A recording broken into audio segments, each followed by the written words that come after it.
Absolutely. Here's a story about a farmer working in his fields in Hindi.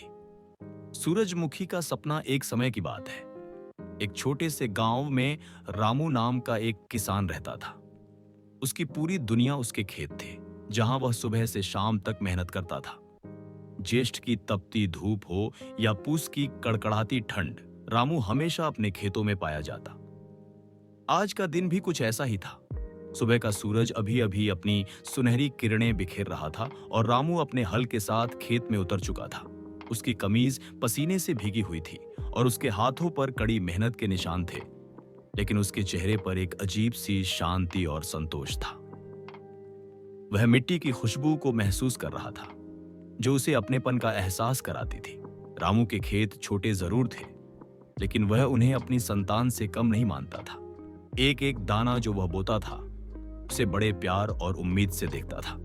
आज वह अपनी सूरजमुखी की फसल की निराई कर रहा था। छोटे छोटे पौधे जो कुछ ही समय पहले बोए गए थे, अब थोड़े बड़े हो गए थे।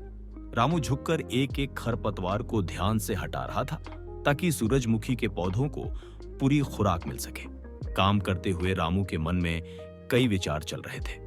उसने सोचा, इस बार सूरजमुखी की अच्छी फसल हुई तो मेरी बेटी की पढ़ाई का खर्चा निकल जाएगा, और अगर कुछ बच गया तो घर की मरम्मत भी करवा लूंगा।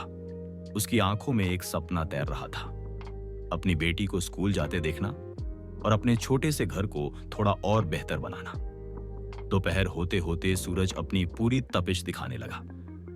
रामू ने एक पेड़ की छांव में बैठकर अपनी लाई हुई रोटी और प्याज खाई। गांव के दूसरे किसान भी आसपास काम कर रहे थे और उनके बीच कभी कभी हल्की फुल्की बातचीत होती। वे एक दूसरे का हाल चाल पूछते और फसल के बारे में बातें करते। ये छोटी सी बातें ही उनकी थकान को हल्का कर देती थी। शाम ढलने लगी और सूरज पश्चिम में छिपने लगा।